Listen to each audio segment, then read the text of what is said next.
YouTube, what is up for our second episode on YouTube? Yes. I believe our 27th episode overall. Yep. We are doing MGMT this week. So Should be interesting. Should be interesting. We do the brief kind of overview of MGMT, and then we do what we normally do, give our favorite songs and kind of talk about them. Yep. So enjoy the rest of the video. I like the finger gun. Alright, MGMT is what they say they are is American pop and rock band formed in 2002 in Middletown, Connecticut. It was founded by Andrew Van Wijngaard.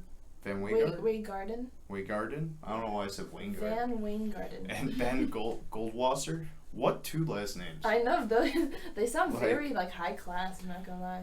Along with those two, their live lineup currently consists of drummer Will Burnham, bassist Simon O'Connor, and guitarist and keyboard James Richardson. They originally signed to I can't read today already. Nick, you can never read. Cantora Records. Let's see, and what is it? By the label's co-founder and NYU undergrad Will Griggs. They later signed with Columbia and Red Ink in 2006. They released their debut album, Oracle Spectacular. Yeah, and I think when they signed to Columbia, they had like a 4-record deal just right off the bat. And they made 4 records. So yeah, the next year, 2007, I believe they debuted their first album. After the release, Richardson and Burnham joined the core band in the studio for Congratulations, which was their next album, which was released on April 13th, 2010. And then in January 2011, they began to work on their third studio album. It was released on September 17th, 2013. It was released as a early exclusive on RDIO. Is that supposed to be radio? I bet. Oh no, it's an online streaming service. Huh. I honestly thought it was radio. It's RDO. I know. RDO. What's a streaming service? Kind of a dumb name. Streaming service, never heard of. On September 9th, 2013, the group's 4th studio album, titled Little Dark Age, was released in February 2018. Beginning in 2019, the duo began producing music independently of their label for the first time since 2006. In late 2019, the two released a new song called In the Afternoon as their first fully self-produced single.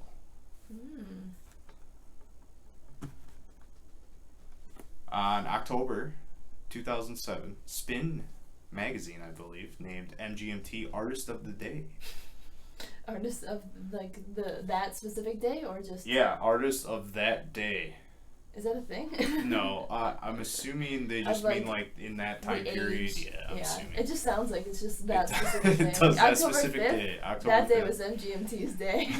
In November, Rolling Stones said MGMT was one of the top 10 artists to watch in 2008, and went on to name Oracle Spectacular number 494 in their top 500 greatest of all time list. Wow, it's like we just talked about that that's in the old a list. podcast. I don't know what the new one is rating, but that's interesting, actually. The band placed 9th in the BBC Sound of 2008 Top 10 poll, and they were also named as Last.fm's most played new artists of 2008 in their best of 2008 list. Nice. At the 51st Grammys, the Justice remix of Electric Fields won the Grammy for Best Remixing Recording Non-Classical. That's a group.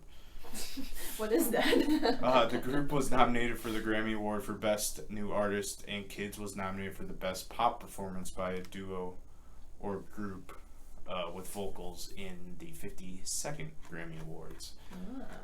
And their musical style has been characterized as a range of pop and rock genres, with the former genre being described as indie pop, synth pop, and psychedelic pop, and later genres being described as indie rock, psychedelic rock, and electric rock. electronic. Electronic It's rock. not just electricity. It is, though. Like a lightning bolt of music. So yeah, that was I thought that was actually fairly interesting. Kind of just. I feel like they definitely had their heyday in 2008. Yeah, which we'll talk about. Yeah. For sure. So did you have initial thoughts going into this episode? I did. What were they? I thought, I'm going to be honest, as I'll talk about more, it was hard for me to come up with the top 10 Yeah. list. But I thought I was going to like a lot of their stuff more than I did. I'm kind of the same way. I thought I was gonna... Because there are 3 songs that I really like are some of my favorite, like... And they're really popular. They're really popular. Mm-hmm. They have combined almost 1 billion plays on Spotify. Yeah. So I was like, man, they gotta have some hidden gems, and like those 3 songs are very different from the rest of their stuff. They are. Yeah. They really are. Yeah, I kind of dislike MGMT, not gonna lie. Yeah. I don't know if it might be the first artist that we've done that I'm like, wow, I didn't like them. Yeah. Like I came up with the top 10, and I feel like those songs I do like them, like the songs that I picked, but the rest of their stuff I could not get on board with. Yeah, I agree. So should we just jump into the list right away? Yeah. Kind of talk through these songs. Terrible list. No, there's actually some. I feel like they're just a way different style than I would ever be into. Yeah, they're interesting, and they're kind of like, I kind of saw that they're kind of described as they were trying to like do a modern take on a like 60s and 70s like hippie band. Yeah. With like EMD music. EDM. EDM. Jesus, I sound like Lee Corso. EDM music. I like your EDM music. No, but like with that kind of mix, and, yeah. which I was like, yeah, that's probably pretty accurate. But it's definitely there's a lot of out there stuff. I feel like they didn't even try to be weird. They just kind of are weird. But that's that's just part of their charm in like certain aspects. Yeah. But all right, let's get into the list. All right, what is number 10 for Spotify? Number 10 for Spotify is Handed Over with 15 million plays off of their Little Dark Age album, which is their newest one, technically. Yeah. 2018, I believe that came out. I actually heard a lot of people liked that. I didn't mind it, actually.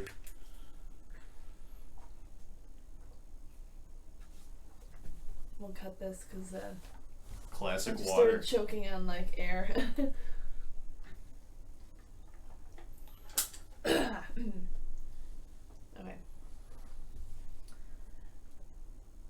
What was your? Sorry. I'm just dying over here. What was your number 10? I have a tickle in my throat. My number 10 is Of Moons, Birds and Monsters. Okay. And that is off of Ocular Spectacular, their first album. All my choices are from literally 2 albums, and it's their first 2 albums. Yeah, I didn't take anything from anywhere else. I think I have. See, I have 2 out. Yeah, we'll get into it. You have anything to say about it? Not like a whole lot. Which I know. So let's just. I had to really scrape, scrape through those songs to find a I think top both 10. of us have a top 10 here, and this is going to be a shorter episode because we don't honestly have a terrible much to say about each song we picked. I have some songs I like them, they sound good, I guess, but I don't know why. For the bottom half of my list, I really went with the songs that I hated the least. So the guitar riff I really liked in this one. It was very catchy, and I thought the vocals also had like a catchy melody. Their vocals like vary a lot, which I thought was kind of interesting because they kind of go from like being kind of raw and stuff to having a lot of layers and different effects on it. Yeah. So, but this one is a little more raw, and that's on their first album, so that kind of makes sense. But that is Of Moons, Birds and Monsters for my number 10. All right, my number 10 is A Good Sadness off of their self-titled MGMT. They got some interesting song titles. Came out in 2013, so I think it's like their 3rd album. So they only have 4 studio albums they came out with. Yes. So far. Which is another reason I think that it was harder to find a top 10 because there's just less songs to look through. Mm-hmm. We're used to going through, like 10 20 albums, Yeah, like sometimes like 10 minimum and getting up there. But this song, Good Sadness. I do actually really like how the song kind of builds on itself. It kind of has this building kind of theme throughout the whole song, which I really did actually enjoy. Um, yeah, that was my number 10. Cool. Sadness. Number 9. Number 9 for Spotify is The Youth, off of Oracle Spectacular with 21 million plays. What is your number 9? My number 9 is Song for Dan Tracy, and that's off of Congratulations, their second album. It's named after a friend of the band who is also like the lead singer in a different like English indie band called Television Personalities that they kind of worked with. Okay. And it just has a really nice like clean guitar sound, and then it goes into like this almost like weird spooky sounding organ. It's kind of some of their songs are like what's happening, but I kind of enjoyed this one, and it reminds me a little bit of the Shins, but just like off kilter. Like it's just like slightly off kilter from the Shins and like that classic indie sound. But that's Song for Dan Tracy for my number 9. All right, my number 9 is Congratulations, off of the Congratulations album. Came out in 2010. This was every time you say Congratulations, I just think of, is that Post Malone that has that song? Oh, yes. Yeah. Yes. I always think of that. So this song is kind of saying I can't say that freaking acronym, like MGMT. MGMT. There we go. Didn't need or necessarily want a big selling album. They wanted to be recognized and celebrated. That they thought they deserved that, and Congratulations is a step. Is an exciting step away from the overused pop tropes and bold leap into kind of the unknown, and that's a quote I kind of found about the song. Yeah. Which I thought is true, where this is a very kind of out there album. It's definitely like for themselves, you can definitely tell, because it's not like, I think their first album, Oracle Spectacular, Yep. really deals with, or has like those 3, I think, big, I'm not even gonna call them, they're not really pop hits, but the hits. They're definitely more pop influence. They are more pop influence for sure. And this song is probably, in my eyes, the best of this album for sure, I thought. And it's kind of the best. This album gets kind of strange, definitely. I actually have a lot from that album, and I didn't realize I liked it so much. But that was my number 9 for Congratulations. All right, number 8. Number 8 for Spotify. For Spotify. I also had the same number 8. Oh. It's Me and Michael, off of Little Dark Age, with 28 million plays. I did not like that album in the slightest bit. Well, I'll just talk about it right away, since I already said it was my number 8. Yeah.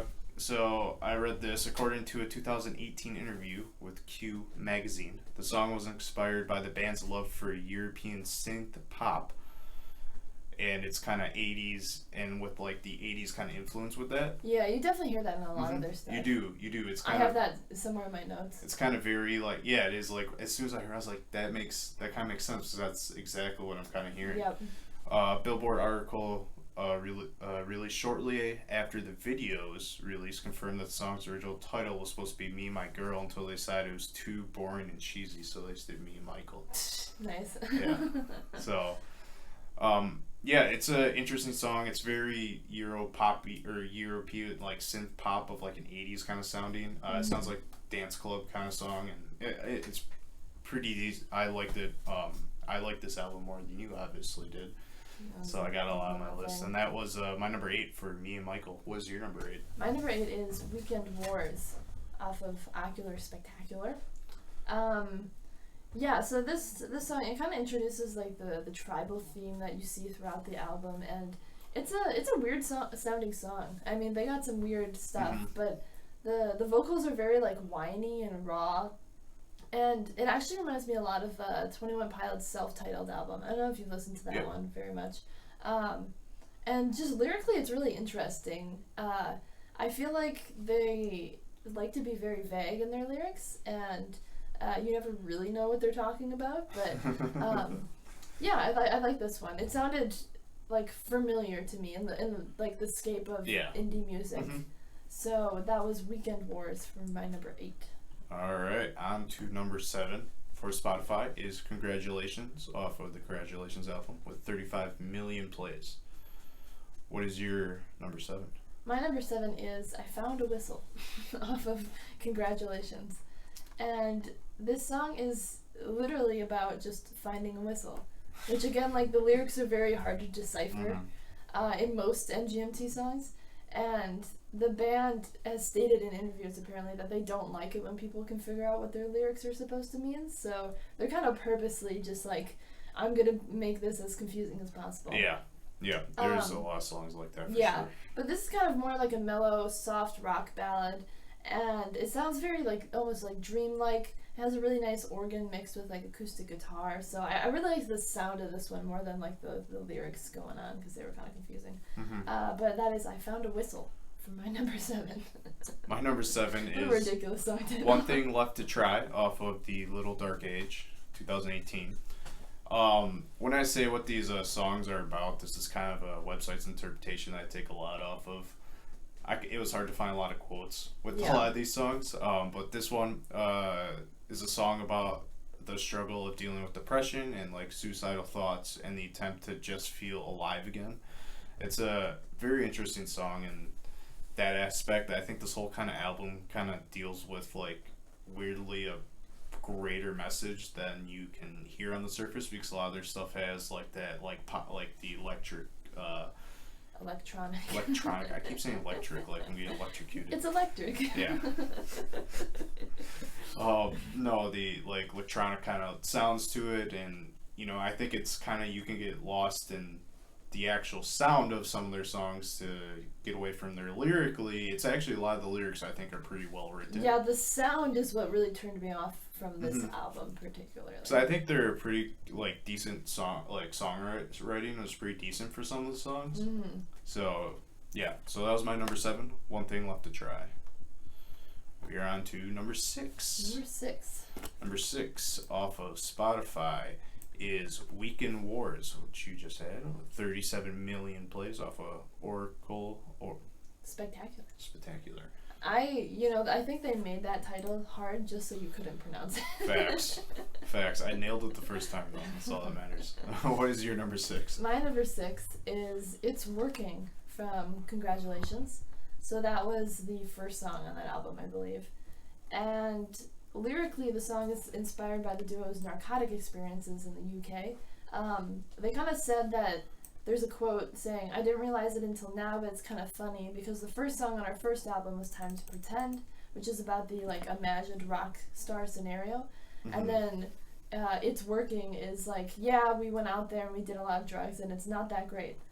So that's what the song is about, which I thought was really funny. That's pretty funny. They also kind of said that it's mostly about ecstasy. And again, it has like more of like a 80s vibe to it. It has like an old school kind of sound with some like echoing drums and distorted vocals. And it really reminds me a lot of like 80s alternative music. So I was kind of into that. That was a pretty decent song. But that is It's Working for my number 6. All right. My number 6 is Little Dark Age off of the Little Dark Age album. The song is about trying to hide like a dark secret and keeping it to yourself and kind of that struggle of keeping that secret. And like a lot, like I kind of just said, why I kind of like this album, where I think it's a little deeper and lyrically. I think that's the only song from that album that I was like, that's not too bad. Yeah, it is pretty good. But I completely understand. I think MGMT is, especially if you guys haven't listened to them a lot, except those, I think probably our top 3 are probably the same top 3. I'm assuming just probably interchangeable. Nope, we got different top 3. Really? I am shocked. This is my shocked face, YouTube. We didn't go over what our top 10 was. No, we kind of just ran this. into it. I kind of like this. I kind of like not knowing what your top 10 yeah, was. because normally we kind of like so we don't step on each other's toes when we're talking about them. Yeah, but now we're kind of just like whatever. This one's kind of different because I don't have a lot of thoughts on why I like these songs. They're kind of just I like them. But anyways, that was my number.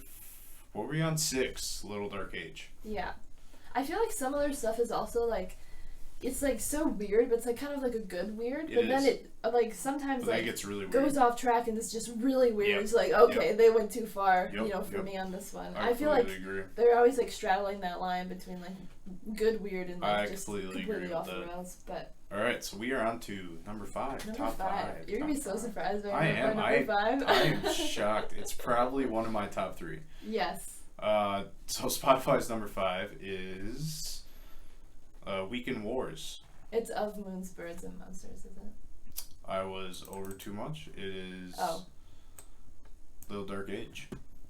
Number 5. Yep, right here. 1, 2, 3, 4, 5. Oh, sorry. Your numbers don't match up. It was really throwing me off. The 1 is next to like nothing. Yeah. I didn't realize that. So sorry. It's a Little Dark Age, which just talked about, with 53 million plays. I was actually kind of surprised with like these middle tier songs that they did get up in like the 50 million plays. Mm-hmm. I was pretty surprised by that. That's actually pretty high. I mean, not as high as their top 3, but yeah. What is your number 5? My number 5 is Kids. Ooh. Off of Ocular Spectacular. Yeah, this song is kind of about being filled with like the typical college feelings of like being naive and idealism, nostalgia, happiness, and sadness. And apparently this song started out as like a joke.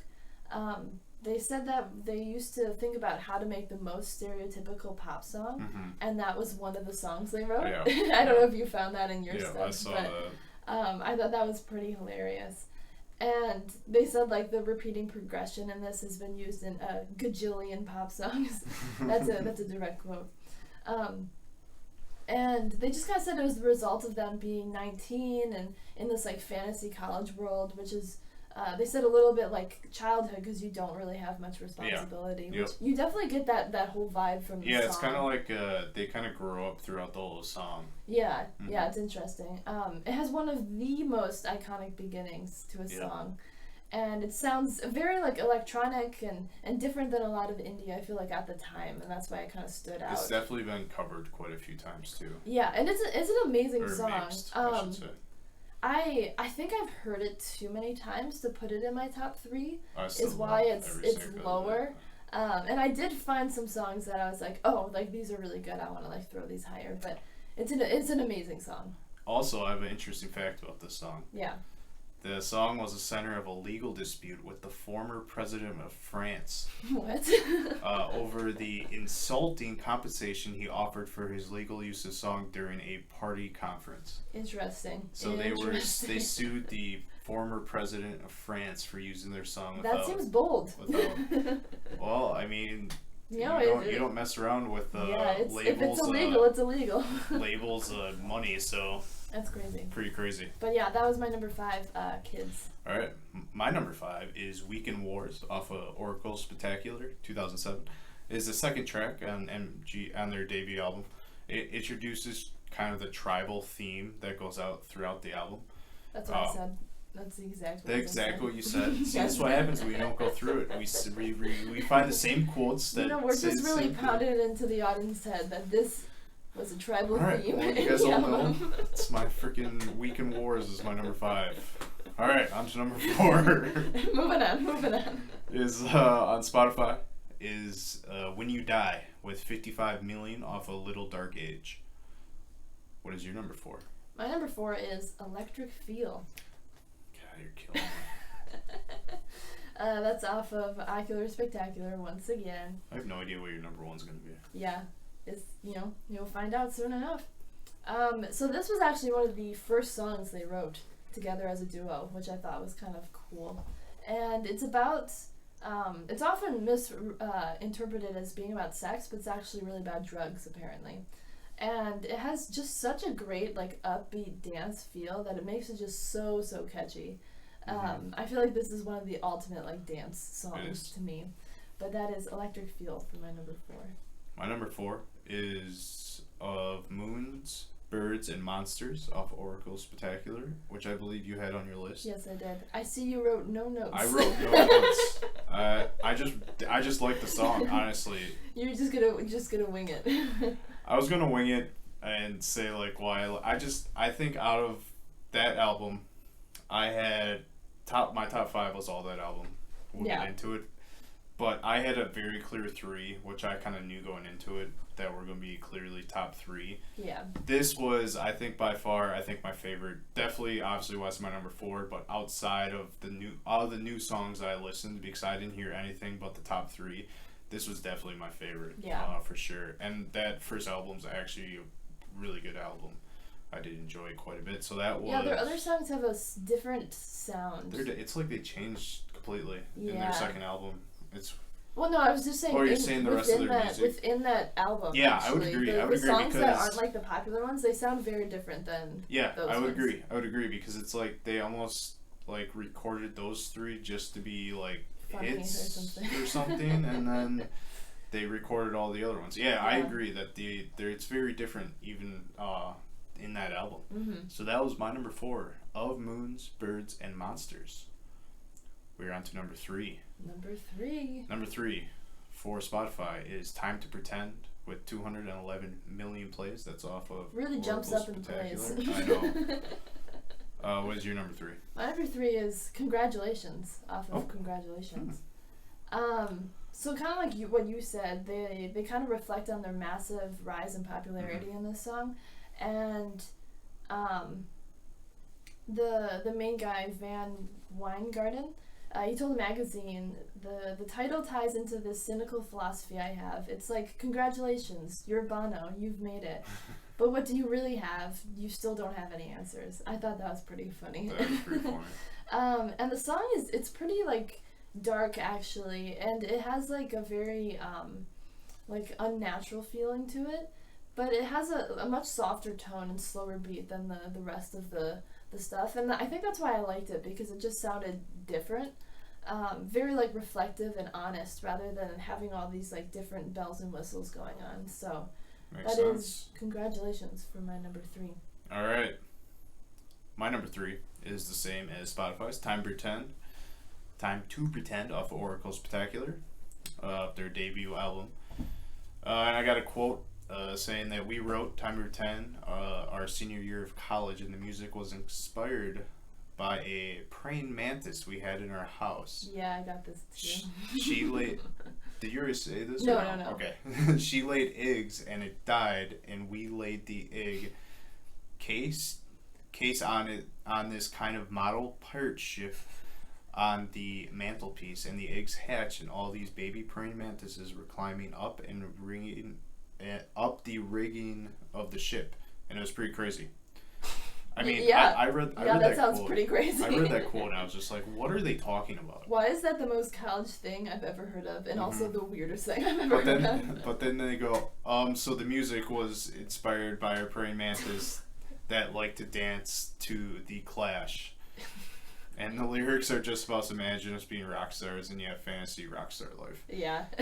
Which I just thought that quote was utterly like hilariously ridiculous. So ridiculous, yeah. But this song is a very catchy song, and I think it's got the right. It's a perfect party song. Honestly, I think that might be a list someday in the future. Party songs. Party songs. Party Top songs. 10. But it's a perfect party song. It's a very upbeat, kind of high octane in the pitch of the song, so it kind of keeps you up and going. And yeah. And that was Time to Pretend for my number three. All right, we are on to number two. All right, number two is for Spotify, Electric Feel with 369 million plays off Classic. of Oracle Spectacular. What is your number two? My number two, I don't know if you remember the song, but it's called Someone's Missing from Congratulations. And I gave it a maybe. you gave it a maybe, okay. It's not a no. I guess that's not too terrible.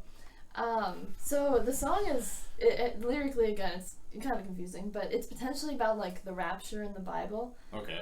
But like literally it's like laying out a scene where someone's walking down the street and feels like someone is missing. The title was really very obvious. On point there. Yeah. And it's just the sound of the song is what really got me. Like at first it sounds very eerie, but then it's like also happy at the same time. It's such a strange, like it's almost like optimistic but creepy, and There's such a great guitar throughout, which I think establishes a more traditional indie sound. And I think that's why I liked it a lot. But it kind of transitions through these different moods, and I don't know, I really liked it. I was kind of surprised by this song. That is surprising. But you'll have to listen to it afterwards. I'm wondering if you'll I will. call it a maybe. I'll have to listen to it again. Maybe it'll become a no after you listen to it for the second time. It might. I think I'll talk about it after, but. Okay, yeah. So that is Someone's Missing. All right. My number 2. My number 2 is Kids, which you already talked about off of Oracle Spectacular.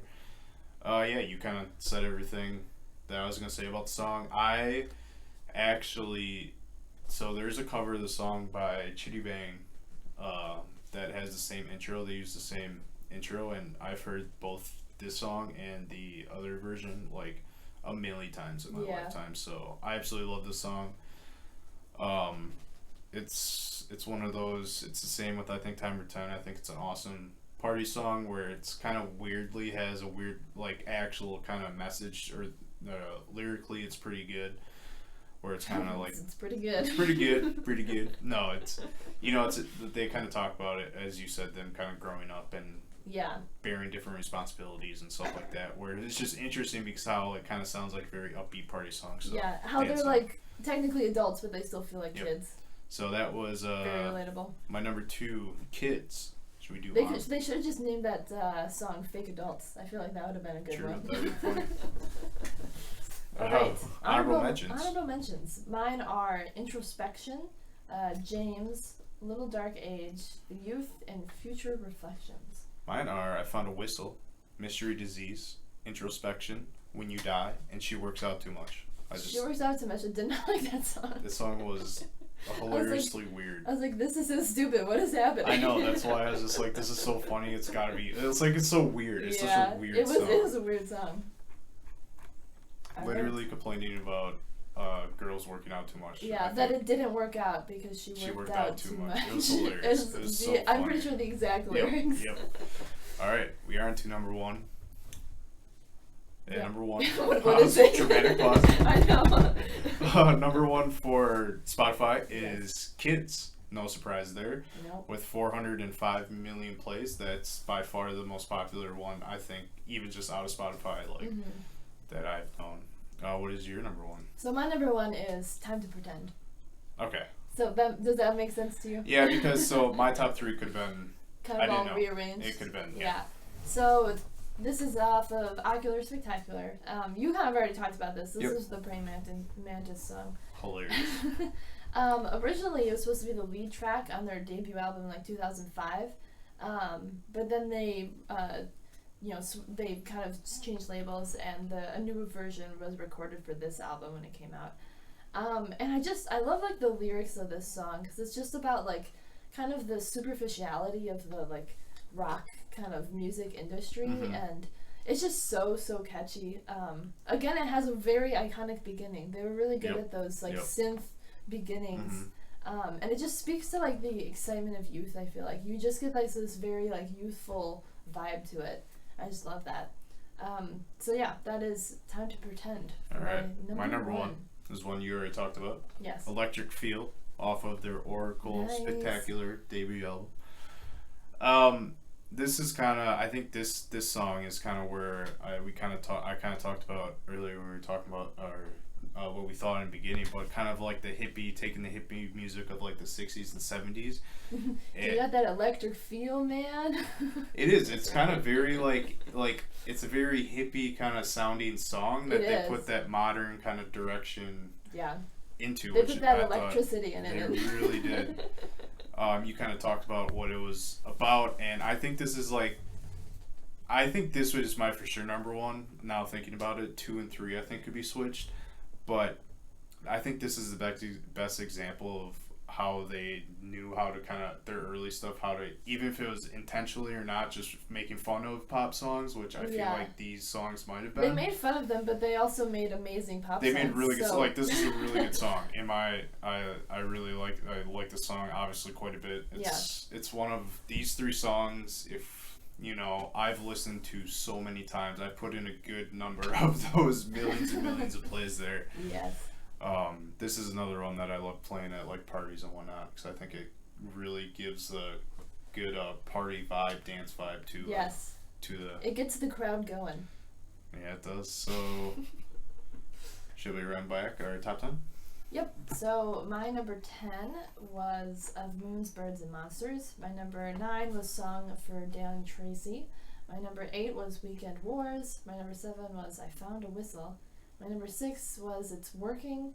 My number 7 was Kids. My number 4 is Electric Feel. My number 3 is Congratulations. My number 2 is Someone's Missing. And my number 1 is Time to Pretend. All right. My number 10, A Good Sadness. Number 9 is Congratulations. Number 8 is Me and Michael. Number 7 is One Thing Left to Try. My number 6 is Little Dark Age. My number 5 is Weekend Wars. My number 4 is Of Moons, Birds, and Monsters. My number 3 is Time to Pretend. My number 2 is Kids. My number 1 is Electric Feel. So, what do you think after listening? I know we kind of talked about it a little bit already. Yeah, we kind of already did our But we did both. It was kind of a both intro and retrospective. I would say, yeah, I didn't enjoy them too much. But the songs that I did find, I did actually really like. Their second album, apparently I liked it a lot. Overall as an album, I think their first one is better. Yeah. But a lot of the individual songs from Congratulations I actually liked. Yeah. And some of them I did not like at all. But I didn't like. Yeah, I think overall they were more just surprising than anything. I didn't know what to expect. Yeah. And that was kind of nice to hear something so different that I was like, wow, I didn't realize that this is what kind of music they made. Yeah, and I don't know, maybe it's being a different headspace where if you listen to a different situation where, I'm listening to see if I like the music or not, which is can be a weird way to listen to music you've never heard before. I listened to all these albums in the car this time, which was kind of different. It was a little different. But I think there's a couple. I really didn't like the MGMT self-named idol MGMT. That one was the worst. Yeah. I didn't like any of the songs on that album. Literally no, I think 0. there was one that I didn't mind, but it was interesting listening to them because I knew they're my top 3. I knew were probably gonna be my top 3, and I knew they're the most popular. So I'm like, all right. The basic songs. Yeah, it's basically I picked the basic bitch of MGMT songs. You definitely did, yep. That's how that went down. It was just interesting hearing kind of how different they are than what I thought the kind of music I was gonna be listening to. Yeah, I can definitely appreciate how they go in different places than the normal indie band would go.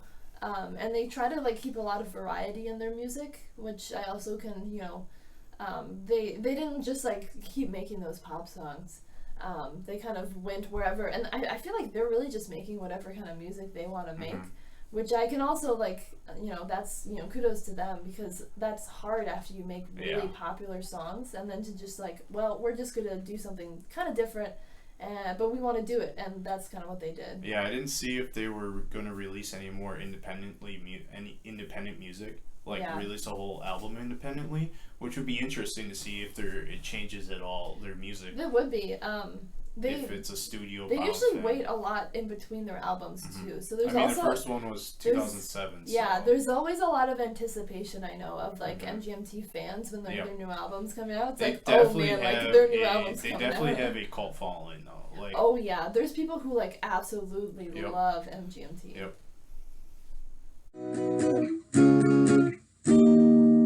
YouTube. Thank you for watching our second YouTube video. Our 20 I already forgot 27th overall episode. The rest are on anywhere you can listen to podcasts. So if you want to check out our episodes before that. If you want to go back and check out, we have a bunch of other episodes on other artists. So if you don't like this artist, there's probably one that you're interested in that we've already talked about. If you guys like MGMT, what's your guys' favorite songs? I don't know. I think that's kind of a top 5 could be interesting to see what people have that be and also I don't know if you guys have noticed, but we have a new sign in the background. Oh, we do. It's our logo. Yes, shout out to our mom for making that sweet sign of our logo. It looks good though. Yeah, it looks pretty cool. Yeah, so if you want to like and subscribe to this video Yep. in our channel, and we'll be posting soon again. Yep, and when you guys are done with the video, our last video will be linked somewhere around here. I don't know where. Do you know how to do that? I do. Wow, that's I so do. cool.